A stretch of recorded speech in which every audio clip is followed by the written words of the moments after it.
Hello students, I hope you all are doing well. So students, आज हम BPAG 173 आज हम इसकी यूनिट 3 को डिस्कस करेंगे। Legal and policy framework for ICT and e governance. इसमें हम दो टॉपिक कवर करेंगे। सबसे पहले इंट्रोडक्शन, फिर legal and policy framework for ICT and e governance.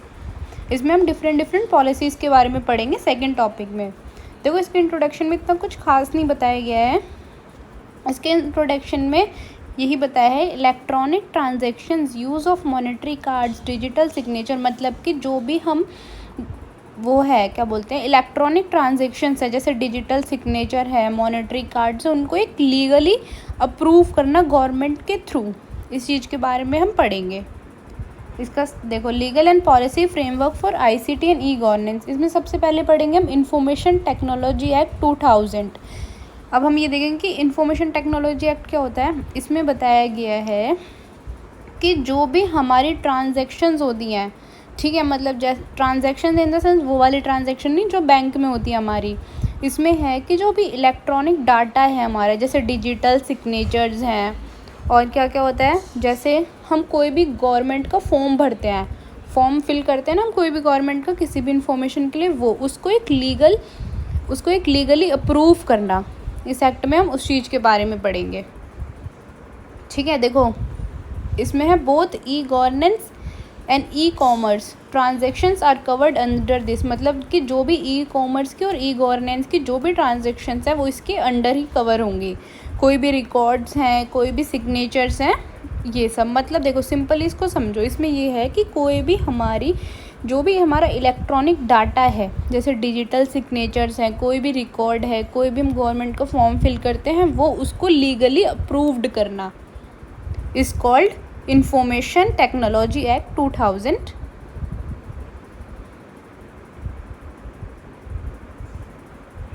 Next है right to information act 2005। Right to information act की शॉर्ट फॉर्म है RTI।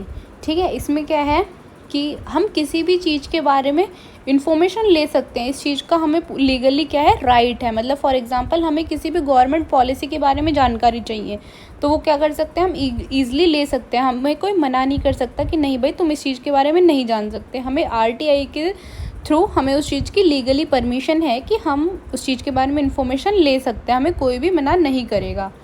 देखो, the right to information act 2005 includes the, जो हमारी राइट टू इंफॉर्मेशन एक्ट 2005 है उसके अंदर क्या क्या आते हैं। देखो, हमें कोई भी गवर्नमेंट का डॉक्यूमेंट चाहिए, कोई भी रिकॉर्ड चाहिए, या हमें कोई भी काम है तो हम इस एक्ट के थ्रू क्या कर सकते हैं, उसको ले सकते हैं। ठीक है, हम किसी भी चीज़ का सर्टिफिकेट भी ले सकते हैं। मतलब कोई भी है, फॉर एग्ज़ाम्पल हमें चाहिए किसी भी गवर्नमेंट पॉलिसी का सर्टिफिकेट चाहिए तो हम वो भी ले सकते हैं इसमें। और ये नहीं है कि हम सिर्फ सर्टिफिकेट ले सकते हैं, उसको हम इलेक्ट्रॉनिक वे में भी ले सकते हैं। मतलब कि हम उसकी एक फ़ाइल या फिर PDF भी ले सकते हैं, उसका हम प्रिंट आउट भी निकाल सकते हैं, हम उसको वीडियो के थ्रू भी ले सकते हैं, हम किसी भी चीज़ के थ्रू ले सकते हैं, हम प्रिंट आउट भी ले सकते हैं उसका। ठीक है, इसमें देखो कुछ इंपॉर्टेंट डेफिनेशंस बताई गई हैं। सबसे पहले है information, record, documents, ma'am, email, opinion, advice, press release. मतलब इन्फॉर्मेशन, अगर हमें किसी भी चीज़ के बारे में इन्फॉर्मेशन चाहिए तो वो हम बहुत ही ईज़िली ले सकते हैं। वो देखो, हम किसी भी रिकॉर्ड की इन्फॉर्मेशन चाहिए वो भी ले सकते हैं, किसी डॉक्यूमेंट चाहिए वो भी ले सकते हैं, कोई ईमेल चाहिए वो भी ले सकते हैं। इसमें हमें RTI के थ्रू हर चीज़ की इन्फॉर्मेशन लेने का पूरा अधिकार है। ठीक है, इसके बाद है पब्लिक अथॉरिटी। देखो, एनी अथॉरिटी और बॉडी और institution of self government stabilized by और अंडर द कॉन्स्टिट्यूशन और by any other law made by parliament. अगर कोई भी लॉ बनाया है पार्लियामेंट ने या फिर किसी भी गवर्नमेंट ने तो उसके बारे में हम इंफॉर्मेशन ले सकते हैं RTI के थ्रू। हमें कोई भी मना नहीं कर सकता कि नहीं भाई तुम ये नहीं ले सकते।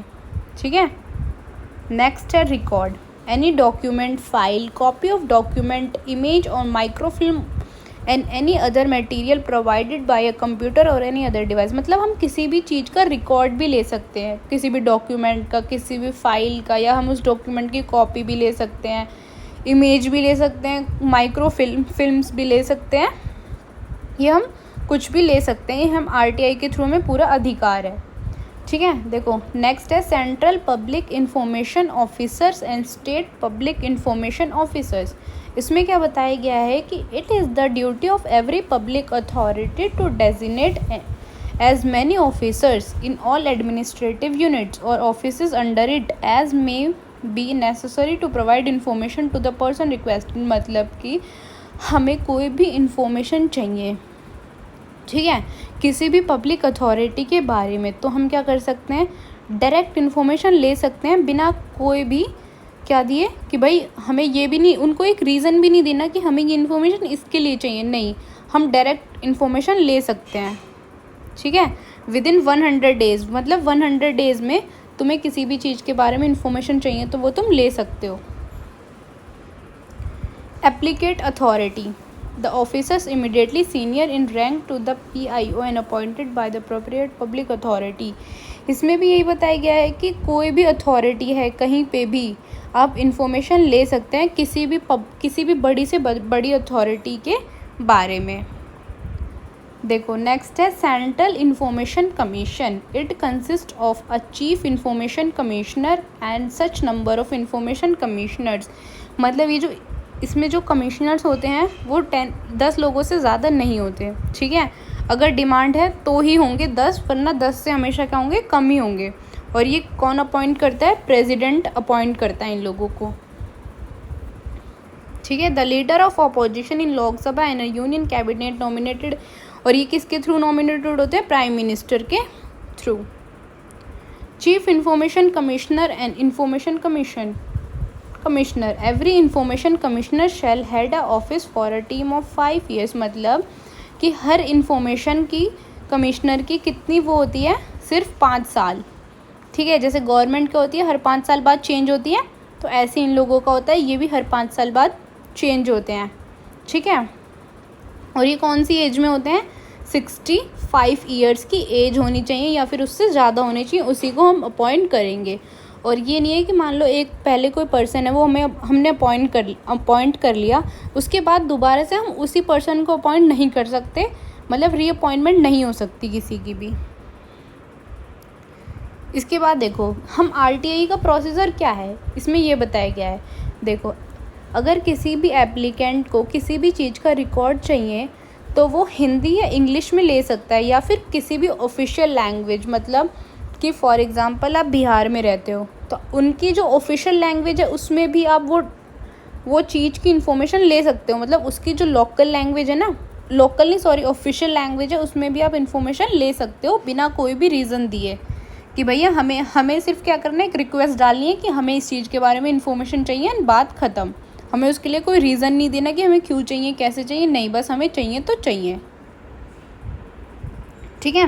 उसके बाद देखो जो भी इन्फॉर्मेशन है वो हमें 30 डेज़ के अंदर अंदर मिल जाएगी। अगर हमें कोई भी इन्फॉर्मेशन अर्जेंटली चाहिए तो वो हमें 48 आवर्स में मिल जाएगी, ठीक है। अगर देखो क्या होता है कि हमें कोई इन्फॉर्मेशन चाहिए और वो मना कर दी कि नहीं भाई आपको ये नहीं मिल सकती, तो आपको क्या करना है, लोअर कोर्ट में अपील नहीं करनी, सीधा हाई कोर्ट में अपील करनी है और उसके बाद आपको वो इन्फॉर्मेशन मिल जाएगी, ठीक है। ये एक सिंपल सा तरीका है कि कैसे हम RTI के थ्रू इन्फॉर्मेशन ले सकते हैं। हमें एक रिक्वेस्ट डालनी है सिंपली, अगर आपको इंग्लिश में इन्फॉर्मेशन चाहिए तो आपको इंग्लिश में मिलेगी, हिंदी में चाहिए तो हिंदी में मिलेगी, या फिर अगर किसी भी अदर ऑफिशियल लैंग्वेज में चाहिए तो आपको उसमें भी मिल जाएगी। और ये जो इन्फॉर्मेशन है वो 30 डेज़ के अंदर अंदर मिल जाएगी, इससे ज़्यादा टाइम नहीं लगेगा।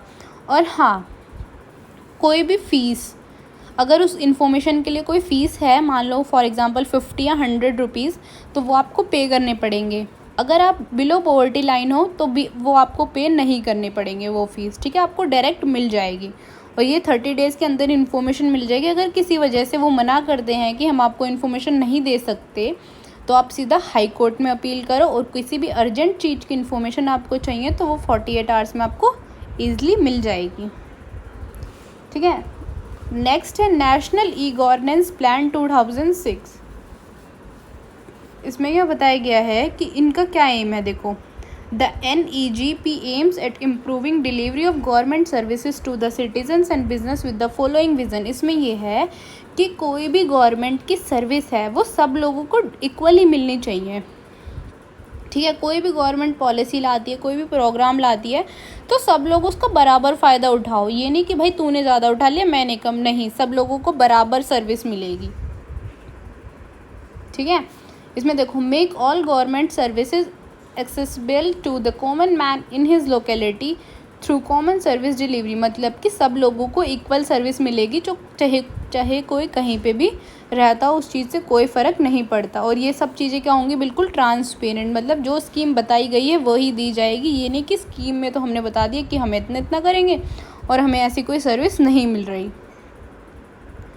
ठीक है, देखो, implementation strategy approach and methodology of NEG। Implementation of e-governance require provision of hardware and software, मतलब कि आपको अगर हार्डवेयर में चाहिए वो चीज़, मतलब हार्ड कॉपी चाहिए तो आपको हार्ड कॉपी मिल जाएगी, अगर सॉफ्ट कॉपी चाहिए तो आपको सॉफ्ट कॉपी भी मिल जाएगी। ठीक है, नेक्स्ट है, इसमें कुछ ये बताए गए हैं कि hence the approach and methodology का अप्रोच इम्प्लीमेंटेशन, कुछ एलिमेंट्स बताए गए हैं इसमें स्ट्रेटजी के, जैसे common support infrastructure. Implementations involve setting up of common and support IT infrastructure, मतलब कि जो IT का इंफ्रास्ट्रक्चर है कैसे हम उसको सही करें, कि मतलब जैसे IT की फील्ड में कैसे हम ज़्यादा से ज़्यादा आगे जा सकते हैं। ठीक है, नेक्स्ट है ई-गवर्नेंस। ई-गवर्नेंस क्या होती है कि कैसे हम अपनी गवर्नमेंट को पूरा डिजिटल कर दें। ठीक है, और ये नहीं है कि भाई बस हम सिर्फ गवर्नमेंट सेक्टर इस पे काम करें, हम क्या कर सकते हैं कि पूरा मिल के काम कर सकते हैं कि भाई गवर्नमेंट सेक्टर भी और पब्लिक सेक्टर दोनों पार्टनरशिप में काम करें। उससे क्या होगा, जल्दी से जल्दी हमारा जो इंडिया है वो क्या होगा, डिजिटल होगा। ठीक है, नेक्स्ट है programme approach at the national and state level, कि कोई भी प्रोग्राम आता है तो वो दोनों लेवल पे होगा, नेशनल लेवल पे भी और स्टेट लेवल पे भी, और इसमें डिफरेंट एजेंसीज़ क्या होंगी, इन्वॉल्व होंगी। ठीक है, नेक्स्ट है national policy on information technology 2012। देखो, इसमें क्या बताया गया है कि जो हमारी, जैसे जो भी हमारे इंडिया में प्रॉब्लम्स आती हैं उनको कैसे हम सॉल्व कर सकते हैं इंफॉर्मेशन टेक्नोलॉजी के थ्रू। ठीक है, जैसे हमारी क्या है, एजुकेशन है, कैसे हम उसको सही कर सकते हैं और अच्छे तरीके से कैसे हम प्रमोट कर सकते हैं। हमारी हेल्थ है, हमारा जो स्किल डेवलपमेंट है, उसको हम कैसे ज़्यादा से ज़्यादा IT इंफॉर्मेशन टेक्नोलॉजी के थ्रू हम उन चीज़ों को सॉल्व कर सकते हैं ईजी तरीके से, विदाउट किसी भी हरासमेंट, किसी भी दिक्कत के।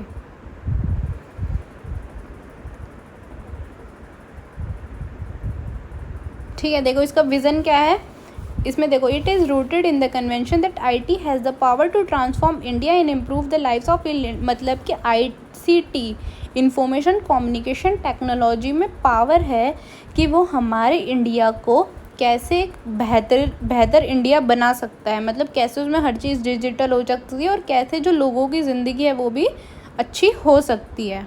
ठीक है, इसका विज़न क्या है, to strength and enhance India's position, मतलब कि जो इंडिया की पोजीशन है उसको कैसे हम और ऊपर लेके जाएं और कैसे हम IT की फील्ड में और अच्छा कर सकते हैं। ठीक है, इनका मिशन क्या है कि कैसे हम एक सस्टेनेबल इकोसिस्टम बना सकते हैं, कि जिससे कि हमारा कोई भी नया प्रोडक्ट या कोई भी सर्विस आए या कोई भी बिजनेस मॉडल आए तो कैसे वो एक, मतलब कि ऊंचाई पे पहुंच सकता है वो। ठीक है, टू इंश्योर अ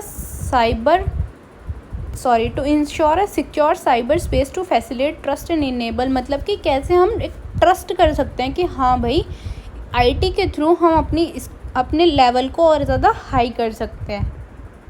ठीक है, इनका ऑब्जेक्ट क्या है, to gain significant global market share in emerging technology, की मतलब कैसे जो हमारी ग्लोबल मार्केट है ना वो कैसे टेक्नोलॉजी के थ्रू और आगे बढ़ सकती है। ठीक है, हम इनकरेज करते हैं इकोनॉमिक को और कुछ स्ट्रेटजीज़ को कि कैसे वो अपने कंपटीशन को और ज़्यादा इंक्रीज़ कर सकते हैं और कैसे उनकी प्रोडक्टिविटी भी और अच्छी हो सकती है।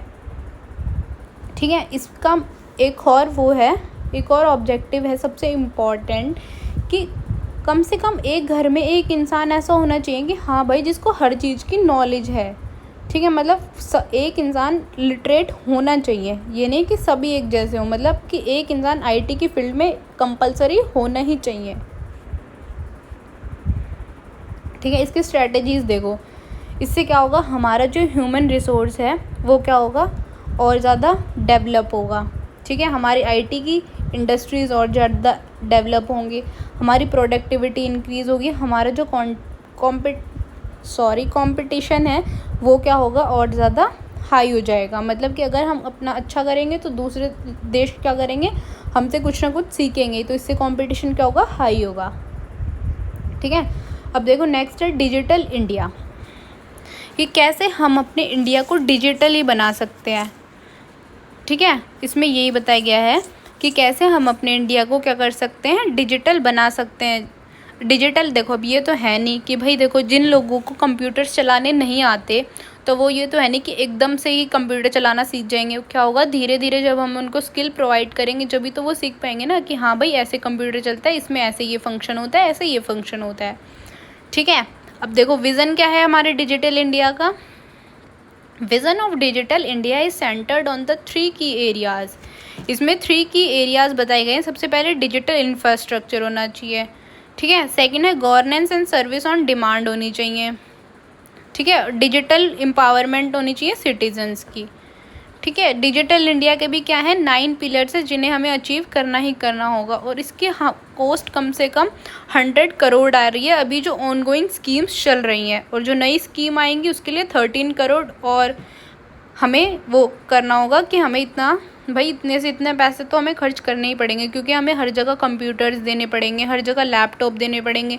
जब भी तो लोगों को पता चलेगा कि हाँ भाई कैसे हमें थ्रू डिजिटली काम करना है। कि क्योंकि पहले के लोग तो क्या करते थे कि फाइल्स ही लेके भाई बस उनको फाइल में ही लिखना आता है, फाइल में ही वो सारा काम करते हैं। तो अब एकदम से उनके लिए कोई नई चीज़ आएगी तो क्या करना पड़ेगा, हमें उनको ट्रेनिंग भी देनी पड़ेगी, उनको हर चीज़ समझानी भी पड़ेगी, तो इसमें कम से कम खर्चा तो आएगा ही। तो ये ठीक है, इसका सबसे पहला पिलर है ब्रॉडकास्टिंग हाईवेज। मतलब कि किसी भी गांव में कोई भी मान लो फॉर एग्जांपल कि किसी की मम्मी को किसी भी बच्चे से बात करनी है और वो गांव में रहता है, तो क्या बिना किसी भी कनेक्शन के उनकी बात अच्छी तरह हो जाए, इसको इंफ्रास्ट्रक्चर मतलब अच्छा हो जाए, विदाउट कनेक्टिविटी लूज़ किए। ठीक है, सेकंड है पिलर 2 है universal access to mobile connectivity. मतलब कि हम कहीं पे भी बात कर सके विदाउट किसी भी दिक्कत परेशानी के। ठीक है, ये नहीं है कि भाई यहाँ पे तो फ़ोन मिल रहा है, शहरों में तो फ़ोन की जो रेंज है वो बहुत अच्छी है और गांव में बहुत बेकार है, ऐसा नहीं होना चाहिए। गांव में भी क्या होनी चाहिए, रेंज जो है बहुत अच्छी होनी चाहिए। ठीक है, देखो there are around 55,619 villages in the country that do not, मतलब अभी भी इतनी कंट्रीज़ हैं जिनके पास अच्छी मोबाइल कवरेज नहीं है। ठीक है, पर हम धीरे धीरे क्या कर रहे हैं, हर चीज़ को सही कर रहे हैं। पिलर 3 है public internet access programme national rural, मतलब कि क्या है कि अर्बन, फिर भी अर्बन उसमें क्या है बहुत सही इंटरनेट कनेक्शन है, पर रूरल एरियाज़ में क्या है अभी भी इंटरनेट की बहुत ज़्यादा दिक्कत होती है। ठीक है, तो उसका कनेक्शन सही करना होगा हमें पहले। 4 है e governance reforming government through technology. ठीक है, कि मतलब जो भी गवर्नमेंट है उसको कैसे टेक्नोलॉजी यूज़ करके अपनी गवर्नमेंट को और भी इफ़ेक्टिव बनाना चाहिए, अपने कैसे अपना कोई भी प्रोग्राम कोई भी स्कीम आती है तो कैसे लोगों से जल्दी पहुंचानी चाहिए। नेक्स्ट है पिलर 5 ई क्रांति transforming e governance for transforming governance. मतलब कि देखो sustainability transformation in the quality, मतलब कि कैसे जो गवर्नमेंट है अपनी सर्विस को, मतलब कितनी जो हमारी सर्विस है उसको कैसे क्वालिटी और क्वांटिटिव बना सकती है उस सर्विस को। ये नहीं कि भाई कोई भी स्कीम आ गई तो वो हमें पता ही 2 साल बाद चल रही है तो स्कीम को कोई फ़ायदा नहीं है, कोई फ़ायदा भी नहीं उठा सकेगा। ठीक है, तो हमें अपनी जो सर्विस है वो कैसे अच्छी कर सकते हैं हम, इसमें ये बताया गया है। 6 है pillar 6 information for all with the help of open data platform and online messaging. मतलब अगर किसी को भी किसी भी चीज़ के बारे में इंफॉर्मेशन चाहिए तो वो क्या कर सकता है, ऑनलाइन मैसेज कर सकता है, मतलब ऑनलाइन किसी भी चीज़ की इन्फॉर्मेशन वो बहुत ही ईजिली ले सकता है। ठीक है, पिलर 7 है टारगेट नेट ज़ीरो इम्पोर्ट्स। मतलब कि इसमें ये है कि हमारा सबसे पहले टारगेट क्या होना चाहिए, जो भी कंप्यूटर लैपटॉप्स हैं वो बाहर बनते हैं, यहाँ पे हमारे इंडिया में नहीं बनते, तो हमारा सबसे पहले टारगेट होना चाहिए कि भैया हम क्यों नहीं बना रहे, हमारे पास भी तो टेक्नोलॉजी है, हमारे पास भी तो साइंस है, हमारे पास भी तो सब कुछ है ना, तो हम यहाँ पे भी बना सकते हैं बिना किसी कॉस्ट के। हम क्यों बाहर से इंपोर्ट कराएंगे हर चीज़ को। जो सबसे पहला टारगेट हमारे ये है कि हम जो भी डिजिटली हमारा काम है, कंप्यूटर्स हैं, लैपटॉप्स हैं, टैब्स हैं, सब कुछ हमें यहीं पे बनाए। पिलर 8 है IT फॉर जॉब। अब देखो ये तो है नहीं कि कोई भी जाएगा और उसको सीधा जॉब मिल जाएगी। हाँ भाई तुम कंप्यूटर चला लो, जब तुम्हें कुछ नॉलेज ही नहीं है तो तुम कंप्यूटर चलाओगे कैसे। तो पहले क्या करना चाहिए, पहले हम ट्रेनिंग देंगे उनको, हम स्किल्स प्रोवाइड करेंगे, उसके बाद ही हम उनको क्या करेंगे, जॉब देंगे। और जो बाकी लोग हैं जिनको नहीं आती, हम उनको भी क्या कराएंगे, पहले ट्रेनिंग प्रोवाइड करेंगे कि भाई कंप्यूटर ऐसे चलता है, लैपटॉप ऐसे चलता है। ठीक है। पिलर 9 है early harvest programmes consist of those projects which are to be implemented within short timelines. मतलब कुछ ऐसे प्रोग्राम्स हैं जो शॉर्ट पीरियड के लिए होते हैं। ठीक है। जैसे बायोमेट्रिक्स है, वाईफाई, मतलब कि इसमें ये है कि जैसे देखो बायोमेट्रिक्स अटेंडेंस होती है। पहले लोग क्या करते थे कि आते थे किसी भी सरकारी ऑफिस में, अटेंडेंस लगा कर चले जाते थे। अब क्या होगा, बायोमेट्रिक्स होगा भाई सबका। ठीक है। हर यूनिवर्सिटी में क्या होगा, वाईफाई होगा। मतलब सब कुछ अच्छी हमें फैसिलिटी देंगे जभी तो अच्छा होगा। अब देखो पहले क्या होता था कि भाई कंपलसरी हमें बुक खरीदनी ही खरीदनी है। अब क्या हो गया, ई बुक्स आ गई हैं। मतलब आपके फ़ोन में ही आप किसी भी चीज़ की बुक पढ़ना चाहते हैं तो आप इंटरनेट से डाउनलोड करके आप इजीली उसको पढ़ सकते हैं। ठीक है। देखो अब मैं आपको थोड़ा सा और इजीली एक्सप्लेन कर देती हूँ। देखो डिजिटल इंडिया में क्या है कि मतलब कैसे हम अपने इंडिया को पूरा डिजिटली बनाएं। ठीक है। इसमें सबसे पहले बताया पिलर 1 है ब्रॉडकास्टिंग हाईवेज। मतलब कैसे हम एक जगह से दूसरे जगह पे बात कर सकते हैं बिना किसी कनेक्शन प्रॉब्लम के।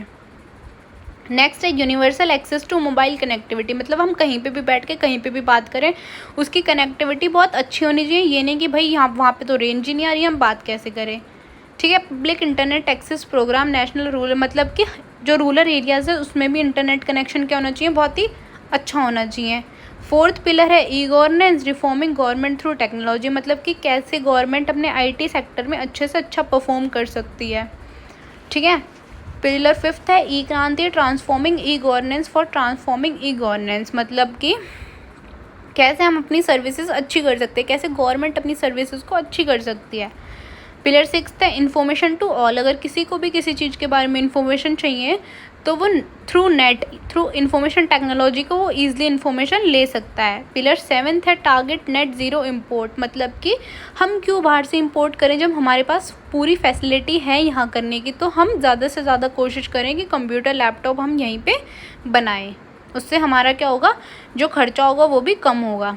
ठीक है। पिलर 8 है IT फॉर जॉब्स। मतलब पहले हम लोगों को ट्रेनिंग प्रोवाइड करें, स्किल प्रोवाइड करें, फिर उनको हम उसमें ही जॉब्स दे दें।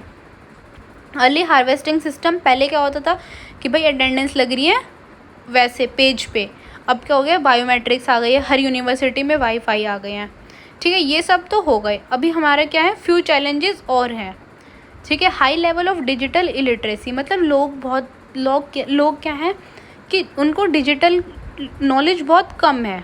ठीक है। तो हमें क्या करना है, सबसे पहले उनको लिटरेट करना है। ठीक है। अवेयरनेस फैलानी है और हमारा जो इंटरनेट कनेक्शन है वो अच्छा होना चाहिए। देखो we have a slow and delayed infrastructure development. हमारा क्या है, जो हमारा स्लो है, हर चीज़ हमारी क्या है, स्लो है। मतलब कि इंफ्रास्ट्रक्चर भी हमारा स्लो है, डिले है। मतलब कि भाई नेट ही नहीं चलता, कभी कभी तो ऐसा होता है। तो हम इन्फॉर्मेशन वो पहुँचाएंगे कैसे, तो वो स्लो ही जाएगी ना इन्फॉर्मेशन लोगों तक। ठीक है। Non availability of digital service in local language. मतलब सबसे बड़ी दिक्कत तो हमारी ये है कि अब देखो हमने इन्फॉर्मेशन डाल दी इंग्लिश में। अब ये तो नहीं है कि सबको ही इंग्लिश पढ़नी आती है। कुछ लोग भाई ऐसे भी हैं जिनको इंग्लिश पढ़नी नहीं आती, कुछ लोग ऐसे हैं जिनको हिंदी पढ़नी नहीं आती। ठीक है। तो जो लोकल लैंग्वेज है ना, उसमें भी हम उस इन्फॉर्मेशन को डालें, ये हमारी सबसे बड़ी दिक्कत है। तो हम इसको ऐसे सॉल्व कर सकते हैं कि लोकल लैंग्वेज में भी हम वो इन्फॉर्मेशन, देखो इंग्लिश में भी प्रोवाइड कर दो, हिंदी में भी और लोकल लैंग्वेज में भी। तो किसी ना किसी तीनों में से कोई ना कोई लैंग्वेज तो हर इंसान को आती होगी। तो ये हमारी क्या होगी, प्रॉब्लम सॉल्व हो जाएगी। ठीक है। इस यूनिट में बस इतना ही। अगर आपको कोई भी डाउट है तो आप मेरे से पूछ सकते हैं कमेंट्स में। Thank you for watching.